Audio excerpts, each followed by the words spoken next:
कैसे आप सब उम्मीद करते हैं अच्छा ही होंगे। तो आज हम लोग देखने वाले हैं किरण पब्लिकेशन का जो बीपीएससी टी 3.0 के लिए प्रैक्टिस सेट निकाला गया था, उन्हीं का प्रैक्टिस सेट नंबर 10 को देखने वाले हैं। इससे पहले प्रैक्टिस सेट नंबर 9 तक का वीडियो चैनल पे अपलोड कर दिया गया है, उसे आप नहीं देखे हैं तो उसे ज़रूर देखिए, क्योंकि ये सभी वीडियो आपको एग्ज़ाम की दृष्टि से बहुत ही महत्वपूर्ण होने वाला है। तो प्रत्येक दिन हम सिर्फ जीके जीएस के ही प्रश्न को देखते हैं। अगर आपको किसी भी प्रश्न में कहीं से भी कोई दिक्कत हो तो आप हमें व्हाट्सएप के माध्यम से भेज सकते हैं। व्हाट्सएप नंबर वीडियो के लास्ट में दिया गया है। तो आज का पहला क्वेश्चन है कि निम्नलिखित में से कौन सा ईंधन न्यूनतम पर्यावरण प्रदूषण का कारण बनता है। तो इसका राइट आंसर हो जाएगा हाइड्रोजन। ऑप्शन नंबर 3 इसका राइट आंसर हो जाएगा। हाइड्रोजन एक स्वच्छ ईंधन है। यह ईंधन सेल खत्म होने पर केवल पानी पैदा करता है। इसके बाद अगला नंबर क्वेश्चन है कि ओजोन एक अणु है जो डैश ऑक्सीजन परमाणुओं से बना है। तो ओजोन जो है यह ऑक्सीजन के 3 परमाणुओं से मिलकर बना होता है। ऑप्शन नंबर 3 इसका राइट आंसर हो जाएगा। इसके बाद अगला नंबर क्वेश्चन है कि राष्ट्रीय चंबल अभयारण्य निम्नलिखित में से किस राज्य में नहीं आता है। तो यह 3 राज्य उत्तर प्रदेश, मध्य प्रदेश और राजस्थान के कॉर्नर पे आता है। इन तीनों के कॉर्नर पे आता है, लेकिन हरियाणा में नहीं आता है ये राष्ट्रीय चंबल अभयारण्य। तो इसका राइट आंसर ऑप्शन नंबर 3 से हो जाएगा, नहीं पूछा गया था। अगला नंबर क्वेश्चन है कि टूटी हुई हड्डियों को बचाने के लिए प्लास्टर ऑफ पेरिस का प्रयोग किया जाता है। यह है प्लास्टर ऑफ पेरिस क्या होता है। तो इसका राइट आंसर ऑप्शन नंबर 5 से हो जाएगा, उपयुक्त में से कोई नहीं। इसके बाद अगला नंबर क्वेश्चन है कि सोडियम वाष्प लैंप का उपयोग किसमें किया जाता है। सोडियम वाष्प लैंप का उपयोग किसमें किया जाता है। तो इसका भी राइट आंसर ऑप्शन नंबर 5 से हो जाएगा। सोडियम वाष्प लैंप का प्रयोग जो है राजमार्ग और सड़क, उद्यान, रेलवे यार्ड और भंडारण यार्ड में किया जाता है सोडियम वाष्प लैंप का प्रयोग। इसके बाद अगला नंबर क्वेश्चन है कि निम्नलिखित में से कौन सा तत्व लोहे के साथ मिश्रित होने पर इस्पात बनता है जो उच्च ताप का प्रतिरोध कर सकता है और जिसमें उच्च कठोरता तथा अपघर्षण प्रतिरोधकता होती है। तो यह कौन सा तत्व है। क्रोमियम तत्व है। ऑप्शन नंबर 2 इसका राइट आंसर हो जाएगा। इसके बाद अगला नंबर क्वेश्चन है कि बाजार में बिकने वाले मानक 18 कैरेट सोने में शामिल है। तो शुद्ध सोना जो होता है वह 24 कैरेट का होता है। 18 कैरेट सोने का अर्थ हुआ कि 18 भाग सोना और 6 भाग अन्य धातुएं होती है। 18 कैरेट सोना में सोना का प्रतिशत कितना होता है। तो 75% होता है। ये भी क्वेश्चन पूछा जाता है। तो इसका राइट आंसर क्या से हो जाएगा। ऑप्शन नंबर 3 से हो जाएगा। इसके बाद अगला नंबर क्वेश्चन है कि निम्नलिखित में से कौन सा तत्व अर्धचालक है। तो इसका राइट आंसर ऑप्शन नंबर 2 से हो जाएगा। सिलिकॉन क्या है। तो अर्धचालक है। इसके बाद अगला नंबर क्वेश्चन है कि विद्युत मोटर में क्या होता है। विद्युत मोटर में विद्युत ऊर्जा को यांत्रिक ऊर्जा में परिवर्तित किया जाता है या बदला जाता है। ऑप्शन नंबर 3 इसका राइट आंसर हो जाएगा। इसके बाद अगला नंबर क्वेश्चन है कि मैक नंबर किसकी गति से जुड़ा हुआ शब्द है। मैक नंबर हवाई जहाज की गति से जुड़ा हुआ शब्द है। ऑप्शन नंबर 1 इसका राइट आंसर हो जाएगा। अगला क्वेश्चन है कि 3 RRR जो होता है, जो प्राकृतिक संसाधनों को दीर्घकालिक उपयोग के लिए संरक्षित करने में हमारी सहायता करते हैं, वे हैं। तो वे कौन से हैं। चलिए 3 R का मतलब क्या दिया गया है।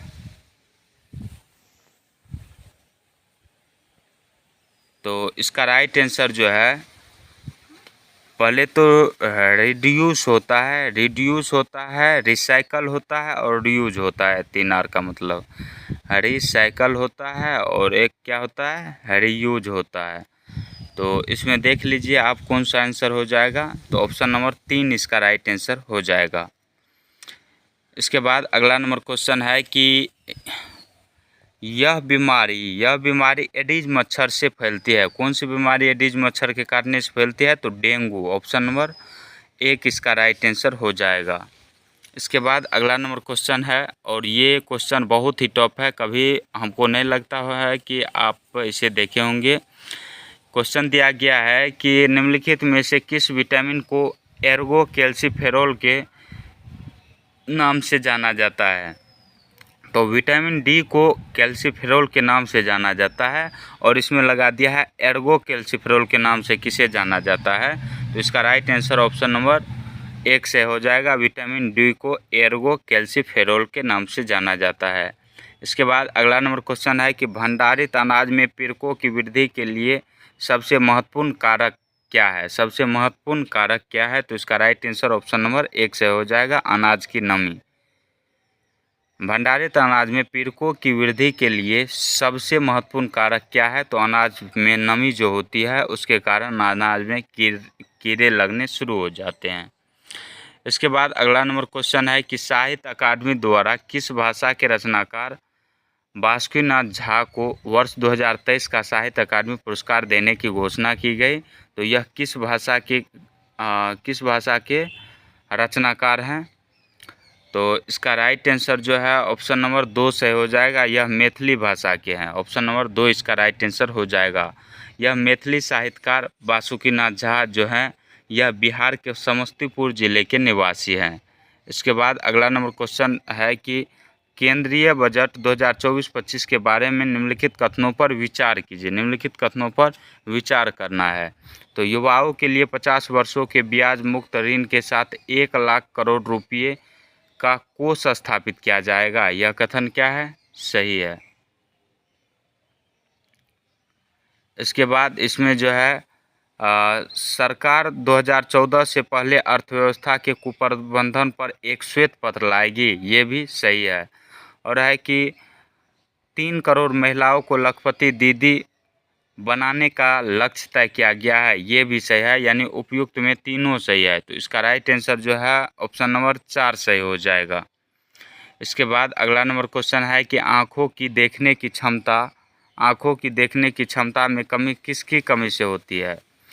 तो आँखों में देखने की क्षमता विटामिन ए की कमी से होती है। विटामिन ए की कमी से रतौंधी रोग हो जाता है। रतौंधी रोग हो जाता है, और रतौंधी जो होता है यह आँखों की बीमारी होती है। इसके बाद अगला क्वेश्चन है कि जब चूने के पानी में स्ट्रॉ के द्वारा फूंकते हैं तो वह दूधिया क्यों हो जाता है? वह दूधिया क्यों हो जाता है? तो कार्बन डाइऑक्साइड के कारण वह दूधिया हो जाता है। ऑप्शन नंबर 1 इसका राइट आंसर हो जाएगा। इसके बाद अगला नंबर क्वेश्चन है कि वह प्रक्रिया जिसमें शरीर से बेकार पदार्थ बाहर निकलते हैं, वह प्रक्रिया जिसमें शरीर से बेकार पदार्थ बाहर निकलते हैं उसे उत्सर्जन कहा जाता है। ऑप्शन नंबर 3 इसका राइट आंसर हो जाएगा। अगला नंबर क्वेश्चन है कि रेयॉन निम्नलिखित में से किससे प्राप्त होता है? रेयॉन जो होता है वह इनमें से किससे प्राप्त होता है? तो लकड़ी लुगदी से प्राप्त होता है रेयॉन। ऑप्शन नंबर 2 इसका राइट आंसर हो जाएगा। इसके बाद अगला क्वेश्चन है कि निम्नलिखित में से किस नेता ने 1920 के अहमदाबाद सत्र में कांग्रेस के लक्ष्य के रूप में पूर्ण स्वतंत्रता को अपनाने का प्रस्ताव रखा था? तो यह प्रस्ताव किसने रखा था? तो हसरत मोहानी ने। ऑप्शन नंबर 2 इसका राइट आंसर हो जाएगा। इसके बाद अगला नंबर क्वेश्चन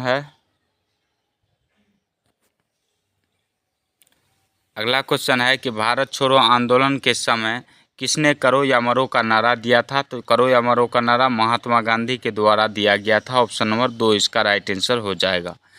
अगला क्वेश्चन है कि किस मुगल शासक ने भारत में मनसबदारी प्रणाली की शुरुआत की? तो यह अकबर ने की थी। ऑप्शन नंबर 1 इसका राइट आंसर हो जाएगा। अगला क्वेश्चन है कि जैन धर्म में पूर्ण ज्ञान को कहा जाता है? जैन धर्म में पूर्ण ज्ञान को कैवल्य कहा जाता है। ऑप्शन नंबर 3 से हो जाएगा। इसके बाद अगला क्वेश्चन है कि बिहार विधानसभा ने अनुसूचित जाति, अनुसूचित जनजाति, अत्यंत पिछड़ा वर्ग और अन्य पिछड़ा वर्ग के लिए आरक्षण कोटा वर्तमान 50% से बढ़ाकर कितना करने के लिए एक विधेयक पारित किया है? तो 50 से बढ़ाकर 65% करने के लिए विधेयक पारित किया है। इसका राइट आंसर ऑप्शन नंबर 1 से हो जाएगा। अगला क्वेश्चन है कि जाइलम का प्रमुख कार्य क्या है। जाइलम का प्रमुख कार्य होता है पौधे में जल का परिवहन करना। और फ्लोएम एक होता है जाइलम और एक होता है फ्लोएम। फ्लोएम जो होता है यह पौधे में भोजन का परिवहन करता है। इसका राइट आंसर ऑप्शन नंबर 2 सही था। अगला क्वेश्चन है कि हमारे फेफड़े को प्रभावित करने वाला रोग निम्नलिखित में से कौन से है। हमारे फेफड़े को प्रभावित करने वाला रोग तपेदिक यानी टीबी रोग है। ऑप्शन नंबर 3 इसका राइट आंसर हो जाएगा। इसके बाद अगला क्वेश्चन है कि अंकोर वाट के मंदिर का निर्माण किसने करवाया था। अंकोर वाट के मंदिर का निर्माण जो है यह किसने करवाया था, तो इसका राइट आंसर जो है ऑप्शन नंबर 2 से हो जाएगा, सूर्यवर्मन द्वितीय ने। और अंकोर वाट का मंदिर कहाँ पे है, तो कंबोडिया में है। कहाँ पे है, कंबोडिया में है। इसके बाद अगला नंबर क्वेश्चन है कि निम्नलिखित में से किसने नाइटहुड की उपाधि को अस्वीकार कर दिया और भारत के राज्य सचिव की परिषद में एक पद स्वीकार करने से इनकार कर दिया। तो यह किसने किया था, गोपाल कृष्ण गोखले ने। ऑप्शन नंबर 3 इसका राइट आंसर हो जाएगा। इसके बाद अगला नंबर क्वेश्चन दिया गया है कि निम्नलिखित कथनों पर विचार कीजिए और असत्य कथन का चयन कीजिए। तो जो लोग देख नहीं सकते उनके पढ़ने के लिए एक खास तरीका है जिसे ब्रेल लिपि कहते हैं, जिसे ब्रेल या ब्रेल लिपि कहा जाता है। ऑप्शन नंबर 1 क्या है, सही है। और है कि इसे एक बहुत ही पतले कागज़ पर एक नुकीली औजार बिंदु से बनाकर लिखा जाता है, ये भी सही है। गलत पूछा गया है। तो ब्रेल लिपि 9 बिंदुओं पर आधारित होती है, 9 बिंदु नहीं बल्कि 6 बिंदु पर आधारित होती है ब्रेल लिपि। तो इसका गलत पूछा था, तो गलत आंसर ऑप्शन नंबर 3 से हो जाएगा। अगला क्वेश्चन है कि निम्नलिखित में से कौन आंतरिक ग्रहों में सबसे बड़ा है। आंतरिक ग्रहों में सबसे बड़ा ग्रह जो होता है वो पृथ्वी है इनमें से। तो इसका राइट आंसर ऑप्शन नंबर 3 से हो जाएगा। इसके बाद अगला क्वेश्चन है कि भूकंप के कारण होते हैं। भूकंप के कारण क्या होते हैं, भूकंप के कारण क्या होते हैं, तो इसका राइट आंसर ऑप्शन नंबर 3 से हो जाएगा। चट्टानों के भ्रंशन के कारण पृथ्वी की सतह के एक भाग की गति होती है। ऑप्शन नंबर 3 से हो जाएगा। इसके बाद अगला क्वेश्चन है कि नीचे 2 कथन दिए गए हैं, दिए हुए विकल्पों में से सही उत्तर का चयन कीजिए। तो चलिए देखते हैं क्या दिया गया है कथन। कथन 1 में दिया गया है कि टेफ्लॉन भोजन पकाने के पात्रों पर न चिपकने वाली परत के काम आता है। तो यह क्या है, सही है। कथन 2 में है कि टेफ्लॉन एक विशिष्ट प्लास्टिक है जिस पर तेल और जल चिपकता नहीं है, ये भी सही है। तो इसका राइट आंसर ऑप्शन नंबर 1 से हो जाएगा। कथन 1 और कथन 2 दोनों सही है। इसके बाद अगला क्वेश्चन है कि ज्वालामुखी से निकलने वाली सबसे प्रचुर मात्रा में गैस है। ज्वालामुखी से निकलने वाली सबसे प्रचुर मात्रा में कौन सी गैस निकलती है, तो जल वाष्प निकलती है। ऑप्शन नंबर 1 इसका राइट आंसर हो जाएगा। हालांकि ज्वालामुखी में और भी महत्वपूर्ण गैस निकलती है, जैसे carbon dioxide, sulphur dioxide, hydrogen sulphide gas, hydrogen halide gas भी उत्सर्जित होते हैं। इसके बाद अगला नंबर क्वेश्चन है कि भूकंप के झटके पृथ्वी की सबसे ऊपरी परत के अंदर गहराई में विक्षोभ के कारण आते हैं। इस परत को कहा जाता है, तो इस परत को जो है क्या कहा जाता है, क्रस्ट कहा जाता है। ऑप्शन नंबर 3 इसका राइट आंसर हो जाएगा। इसके बाद अगला क्वेश्चन है कि निम्नलिखित में से कौन सा प्रतिजैविक है, तो इसका राइट आंसर हो जाएगा स्ट्रेप्टोमाइसिन जो है यह एक प्रकार का एंटीबायोटिक यानी प्रतिजैविक है। ऑप्शन नंबर 2 से हो जाएगा। अगला क्वेश्चन है कि विश्व का चीनी का कटोरा के रूप में जाना जाने वाला देश है, तो यह कौन सा देश है, क्यूबा है। क्यूबा देश को चीनी का कटोरा कहा जाता है, लेकिन वर्तमान समय में जो है यहाँ पे चीनी उद्योग काफ़ी कम हो गया है। इसके बाद अगला क्वेश्चन पूछा गया है कि निम्नलिखित में से कौन सा सिंचाई से संबंधित है, तो मोट है, चेन पंप है, रहट है, लेकिन फाल नहीं है। फाल सिंचाई से संबंधित नहीं है, तो यह दोनों गलत हो जाता है। चलिए ऑप्शन नंबर 3 देखते हैं। तो मोट यानी घिरनी किससे संबंधित है, सिंचाई से संबंधित है, चेन पंप भी संबंधित है, ढेकली भी संबंधित है और रहट भी संबंधित है। किससे, सिंचाई से। ढेकली पद्धति जो होती है या ढेकली पद्धति में कुएं से पानी निकालने के लिए रस्सियों और पात्रों का उपयोग किया जाता है। यह सामान्य तौर पर इस्तेमाल की जाने वाली विधि है। और ये जो होता है रहट कौन सी विधि होती है? तो रहट जो होती है इसमें जानवर चाक को घुमाते हैं जिसके परिणाम स्वरूप कुएं से पानी बाहर निकाला जाता है। इसके बाद अगला नंबर क्वेश्चन है कि बिहार में अभयारण्य कहाँ है? बिहार में अभयारण्य जो है यह पश्चिमी चंपारण में भी है और बेगूसराय में भी है। पश्चिमी चंपारण में वाल्मीकि वन्यजीव अभयारण्य है और बेगूसराय में कौन सा अभयारण्य है? बेगूसराय में कांवर झील पक्षी विहार अभयारण्य है।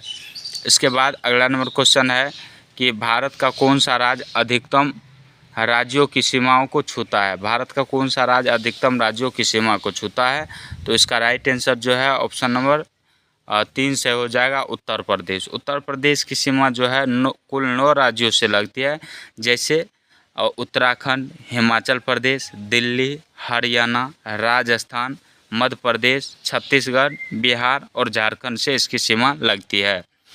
इसके बाद अगला नंबर क्वेश्चन है कि निम्नलिखित में से किस बीज का हवा द्वारा प्रसार होता है? निम्नलिखित में से किस बीज का हवा द्वारा प्रसार होता है? तो इसका राइट आंसर हो जाएगा कपास का। ऑप्शन नंबर 1 इसका राइट आंसर हो जाएगा। अगला क्वेश्चन है कि कभी कभी गर्मियों के दिनों में कपड़े पर विशेषकर कांख के आसपास सफ़ेद धब्बे दिखाई देते हैं। यह किसके कारण होता है? तो यह पसीने में मौजूद लवण के कारण होता है। ऑप्शन नंबर 2 इसका राइट आंसर हो जाएगा। इसके बाद अगला क्वेश्चन है कि नीचे 2 वक्तव्य दिए गए हैं, एक को अभिकथन और दूसरे को कारण कहा गया है। नीचे कूट की सहायता से सही उत्तर का चयन कीजिए। अभिकथन में दिया गया है कि टूकन पक्षी की चोंच लंबी और बड़ी होती है, यह सही है। और कारण दिया गया है कि टूकन की चोंच उससे फलों की डालियाँ तक पहुंचने में मदद करती है, जो बहुत कमज़ोर होती है और उसका भार सह नहीं सकती है। यह भी कथन सही है। कथन ये सही है, उसका कारण भी सही है और आर्य की सही व्याख्या भी करता है। तो इसका राइट आंसर ऑप्शन नंबर 1 से हो जाएगा। इसके बाद अगला नंबर क्वेश्चन देखते हैं कि भारत की संप्रभुता, एकता और अखंडता को बनाए रखने और उसकी रक्षा करने के लिए किस में प्रावधान किया गया है? तो यह मौलिक कर्तव्य में प्रावधान किया गया है। ऑप्शन नंबर 3 इसका राइट आंसर हो जाएगा। इसके बाद अगला क्वेश्चन है कि निम्नलिखित में से किस क्षेत्र की विकास दर में रोजगार लोच उच्चतम है? तो यह निर्माण के क्षेत्र में है। ऑप्शन नंबर 2 इसका राइट आंसर हो जाएगा। अगला क्वेश्चन है कि निम्नलिखित में से कौन सा कथन मौसमी प्रवास के संदर्भ में सही है? मौसमी प्रवास के संदर्भ में सही है। तो इसका राइट आंसर कौन सा सही हो जाएगा? इनमें से कोई भी कथन सही नहीं है। यह केवल वर्षा ऋतु में होती है, नहीं, हर एक ऋतु में संभव है। हमेशा परिवार के सभी सदस्य एक स्थान से दूसरे स्थान तक जाते हैं। परिवार के सभी सदस्य ने जा भी सकते हैं, नहीं भी जा सकते हैं। अगला है कि हमेशा ग्रामीण क्षेत्र से शहरी क्षेत्र की ओर होता है। मौसमी प्रवास जो होता है ग्रामीण क्षेत्र से शहरी क्षेत्र नहीं, कहीं भी हो सकता है। ये शहरी से ग्रामीण भी हो सकता है, शहर से अगला शहर भी हो सकता है। अगला नंबर क्वेश्चन है कि आप किसी लिफ्ट में खड़े हैं तो आपके भार के कारण लिफ्ट की सतह पर क्रियाशील बल होगा। क्रियाशील बल जो होगा वह क्या हो जाएगा? 0 होगा अगर लिफ्ट 9.8 मीटर प्रति वर्ग सेकेंड के त्वरण से नीचे आ रहे हो तो। इसका राइट आंसर ऑप्शन नंबर 2 से हो जाएगा। इसके बाद अगला नंबर क्वेश्चन है कि हेमेटाइट एक अयस्क है। हेमेटाइट किसका अयस्क होता है? तो लोहे का। लोहे का अयस्क मैग्नेटाइट भी होता है। एल्युमिनियम का अयस्क क्या होता है? एल्युमिनियम का अयस्क बॉक्साइट होता है। और तांबा का अयस्क क्या होता है? पायराइट्स होता है। इसके बाद अगला नंबर क्वेश्चन देखते हैं कि उस भौगोलिक सूचना प्रणाली एप्लीकेशन का नाम बताएं जिसे ग्राम पंचायत द्वारा स्थानीय योजना को बढ़ावा देने के उद्देश्य से पंचायती राज मंत्रालय द्वारा लॉन्च किया गया है। तो किसका लॉन्च किया गया है? ग्राम मानचित्र का। ऑप्शन नंबर 3 इसका राइट आंसर हो जाएगा। इसके बाद अगला नंबर क्वेश्चन है कि 1 किलोग्राम के पदार्थ के तापमान को 1 डिग्री सेंटीग्रेड बढ़ने के लिए आवश्यक ऊष्मा की मात्रा को क्या कहा जाता है? तो इसे क्या कहा जाता है? विशिष्ट ऊष्माधारिता कहा जाता है। ऑप्शन नंबर 2 इसका राइट आंसर हो जाएगा। इसके बाद अगला क्वेश्चन है कि विश्व में 7 महाद्वीप है। क्षेत्रफल की दृष्टि से सबसे बड़ा महाद्वीप जो है यह एशिया है और सबसे छोटा महाद्वीप जो है वह ऑस्ट्रेलिया है। तो इसका राइट आंसर ऑप्शन नंबर 2 सही हो जाएगा। सबसे बड़ा एशिया महादेश है और सबसे छोटा ऑस्ट्रेलिया है। इसके बाद अगला नंबर क्वेश्चन देखते हैं कि लोकतंत्र के स्वर नामक पुस्तक किस भारतीय नेता के भाषणों का संकलन है। तो यह रामनाथ कोविंद नेता के भाषणों का संकलन है। ऑप्शन नंबर 2 इसका राइट आंसर हो जाएगा। इसके बाद अगला क्वेश्चन है कि कोरोना वायरस कैसे फैलता है। कोरोना वायरस जो है यह कैसे फैलता है, जब कोई व्यक्ति छींकता या खांसता है तो बूंद हवा में फैल जाती है या ज़मीन और आसपास की सतहों पर गिर जाती है। इसके कारण भी कोरोना वायरस फैलता है। यदि कोई व्यक्ति अन्य व्यक्ति के पास में है और बूंदों द्वारा अंदर लेता है हवा को या इन सतहों को छूता है जिस पर वह पहले से हाथ रखता है या अपने चेहरे, आँख और मुंह को छूता है तो उसे भी संक्रमण हो सकता है। यह भी कथन सही दिया गया है। यदि आप संक्रमित व्यक्ति से 1 मीटर की दूरी से कम पर है तो भी आप कोरोना वायरस से संक्रमित हो सकते हैं। तो इसका तीनों सही है, तो ऑप्शन नंबर 4 इसका राइट आंसर हो जाएगा। एक से अधिक सही हो जाएगा। इसके बाद अगला क्वेश्चन है कि एक लंबी और सीधी सोलेनॉइड जिसमें विद्युत प्रवाह हो रहा हो तो सोलेनॉइड के भीतर चुंबकीय क्षेत्र जो होगा वह शून्य हो जाएगा। ऑप्शन नंबर 1 इसका राइट आंसर हो जाएगा। अगला क्वेश्चन है कि लोहा प्रचुर मात्रा में पाया जाता है। लोहा जो है प्रचुर मात्रा में वह हरी सब्जियों में पाया जाता है। इसका राइट आंसर जो है ऑप्शन नंबर 5 से हो जाएगा। अगला क्वेश्चन है कि सिनेबार अयस्क है। सिनेबार जो है यह पारा या मरकरी का अयस्क होता है। ऑप्शन नंबर 1 से हो जाएगा। इसके बाद अगला क्वेश्चन है कि अलग अलग किस्म की फसल को उसी ज़मीन में बारी बारी से उगाना तकनीकी रूप से क्या कहलाता है। तो इसे फसल चक्र कहा जाता है। ऑप्शन नंबर 2 से हो जाएगा। अगला क्वेश्चन है कि विश्व का सबसे पुराना गणतंत्र कौन सा है। तो विश्व का सबसे पुराना गणतंत्र लिच्छवी गणतंत्र है। क्यों, कौन सा गणतंत्र है? लिच्छवी गणतंत्र है। यह वैशाली में पड़ता है। इसका राइट आंसर ऑप्शन नंबर 3 से हो जाएगा। इसके बाद अगला नंबर क्वेश्चन है कि विद्युत शुद्धिकरण में कैथोड बना होता है। विद्युत शुद्धिकरण में कैथोड बना होता है। तो यह किसका बना होता है? शुद्ध धातु की पतली परत होती है। ऑप्शन नंबर 1 से हो जाएगा। इसके बाद अगला क्वेश्चन है कि उत्तरी ध्रुव और दक्षिणी ध्रुव के बीच की काल्पनिक रेखा को क्या कहा जाता है।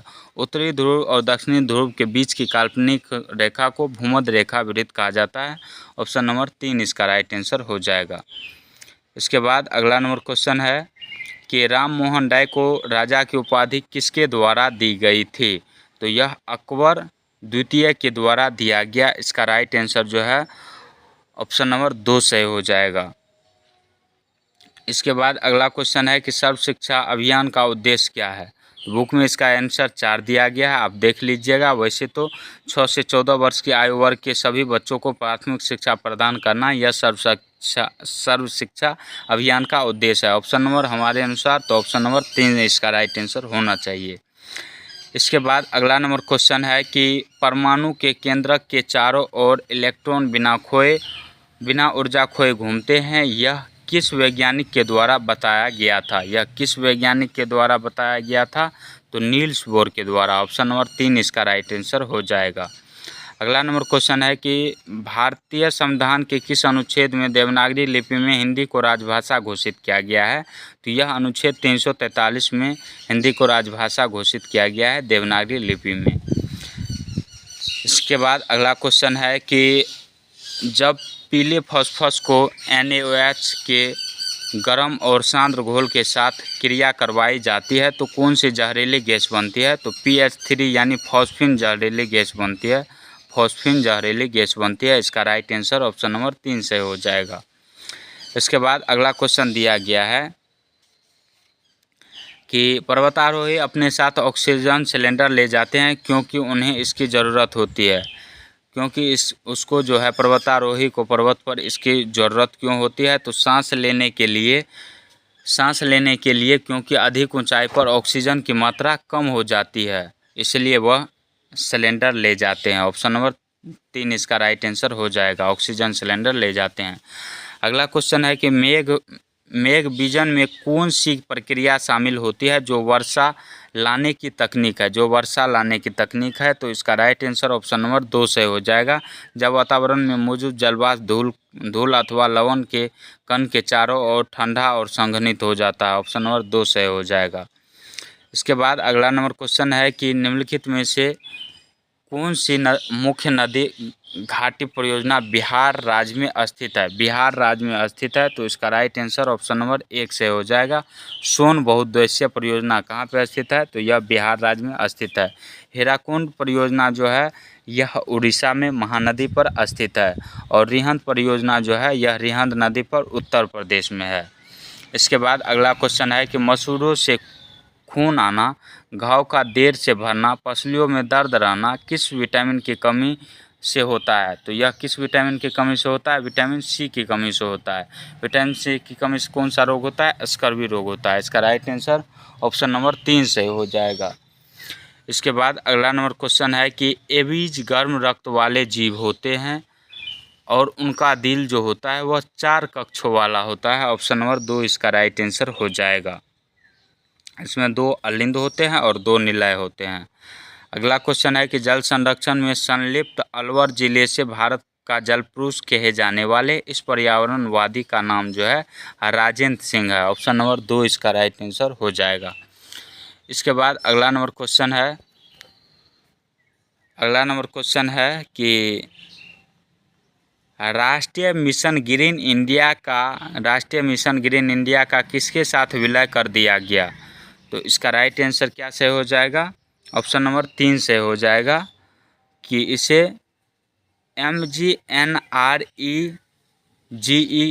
कर दिया गया है, GA कर दिया गया है। ऑप्शन नंबर 3 इसका राइट आंसर हो जाएगा। यानी इस MGNREGA इसे क्या पढ़ा जाता है? तो मनरेगा पढ़ा जाता है, मनरेगा पढ़ा जाता है। इसके बाद अगला क्वेश्चन है कि कॉड लिवर ऑयल किसका स्रोत है? तो यह विटामिन ए एवं विटामिन डी दोनों का स्रोत है। तो इसका राइट आंसर जो है ऑप्शन नंबर 4 से हो जाएगा। इसके बाद अगला क्वेश्चन है कि एक पारिस्थितिक वातावरण के पिरामिड में तीसरा पोषण स्तर है। तीसरा पोषण स्तर जो होता है वह मांसाहारी एवं सर्वाहारी होता है। तो इसका राइट आंसर जो है ऑप्शन नंबर 5 से हो जाएगा, उपयुक्त में से कोई नहीं। इसके बाद अगला नंबर क्वेश्चन है कि गतिज ऊर्जा का उदाहरण है। गतिज ऊर्जा का उदाहरण है चलती ट्रेन में बैठा आदमी जो होता है वह चलती ट्रेन जो है, तो यह भी गतिज ऊर्जा है, और इसमें बैठा आदमी स्थितिज ऊर्जा दोनों है। तो गतिज ऊर्जा भी यहाँ भी हो गया, और चलती ट्रेन जो है यह भी गतिज ऊर्जा का उदाहरण है। तो 1, 2 दोनों से है, तो इसका राइट आंसर जो है ऑप्शन नंबर 4 से हो जाएगा। इसके बाद अगला क्वेश्चन है कि पृथ्वी का कौन सा गुण मौसम में बदलाव लाता है? पृथ्वी का कौन सा गुण मौसम में बदलाव लाता है? तो परिक्रमण तथा तिरछा अक्ष जो होता है, तिरछा अक्ष के तो 23.5 डिग्री झुका हुआ जो है पृथ्वी, इसी कारण मौसम में बदलाव आता है पृथ्वी के परिक्रमण के कारण। और पृथ्वी अपने अक्ष पर जो घूमता है इसके कारण दिन और रात होती है। इसके बाद अगला क्वेश्चन है कि सर्वव्यापी लेने वाला कौन सा रुधिर वर्ग है? तो यह AB है। ऑप्शन नंबर 3 इसका राइट आंसर हो जाएगा। अगला क्वेश्चन है कि निकट दृष्टि दोष वाले मनुष्य के चश्मे में कौन सा लेंस प्रयुक्त होता है? तो इसके चश्मे में निकट है तो अवतल लेंस का प्रयोग हो जाएगा। वहीं दूर रहता तो दूर दृष्टि दोष वाले व्यक्ति के लिए उत्तल लेंस का प्रयोग किया जाता है। और बेलनाकार जो है यह किसके लिए बेलनाकार लेंस का प्रयोग अबिंदुकता वाले के लिए किया जाता है। अबिंदुकता दृष्टि दोष से जो व्यक्ति पीड़ित होते हैं उसके चश्मे में बेलनाकार लेंस का प्रयोग किया जाता है। इसके बाद अगला क्वेश्चन है कि निम्नलिखित में से कौन सा भौतिक परिवर्तन है? निम्नलिखित में से कौन सा भौतिक परिवर्तन है? बुक में ऑप्शन नंबर 3 दिया गया है जो कि गलत है। इसका राइट आंसर ऑप्शन नंबर 5 से हो जाएगा। लकड़ी का जलना यह भौतिक परिवर्तन नहीं है।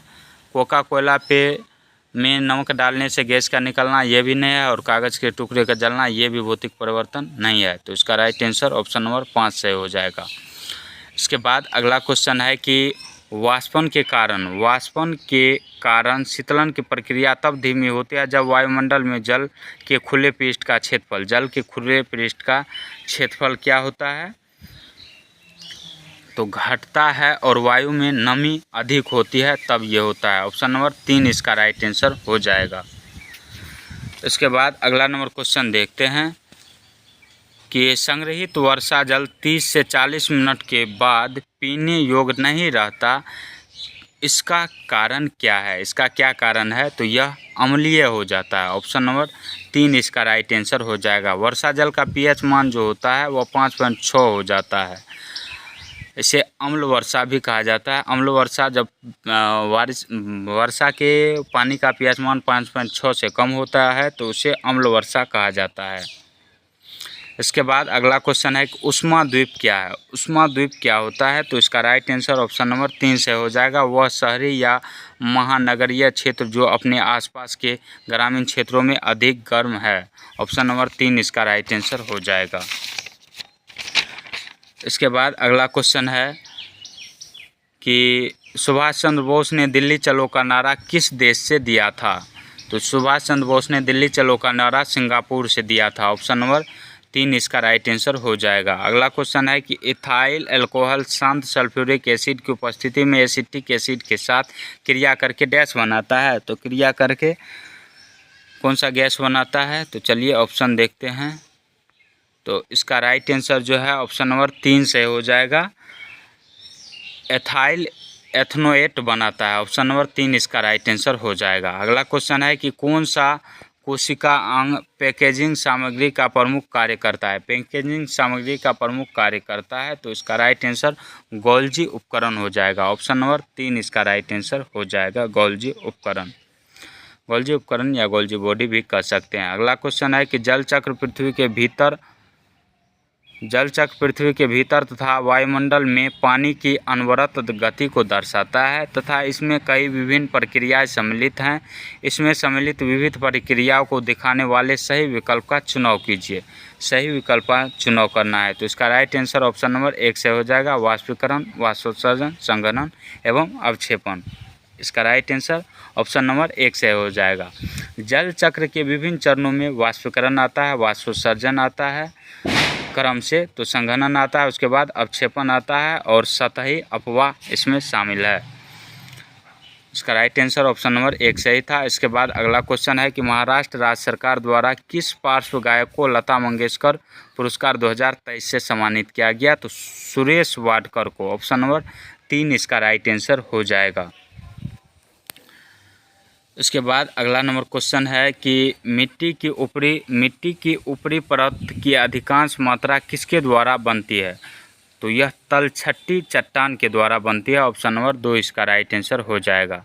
अगला क्वेश्चन है कि प्राथमिक स्तर पर पर्यावरण अध्ययन एक विषय के रूप में एकीकृत है, इसका अर्थ है। तो इसका अर्थ क्या होता है? तो विज्ञान, सामाजिक विज्ञान तथा पर्यावरण शिक्षा के क्षेत्रों का एकीकरण। ऑप्शन नंबर 1 ही इसका राइट आंसर हो जाएगा। इसके बाद अगला नंबर क्वेश्चन और आज का लास्ट क्वेश्चन है कि जुलाई 1950 में अधिक पेड़ लगाओ अभियान की शुरुआत किसने की? अधिक पेड़ लगाओ अभियान की शुरुआत के.एम. मुंशी के द्वारा किया गया। के.एम. मुंशी जो थे यह तत्कालीन केंद्रीय कृषि और खाद्य मंत्री थे। कौन? के.एम. मुंशी। इसका राइट आंसर ऑप्शन नंबर 2 से हो जाएगा।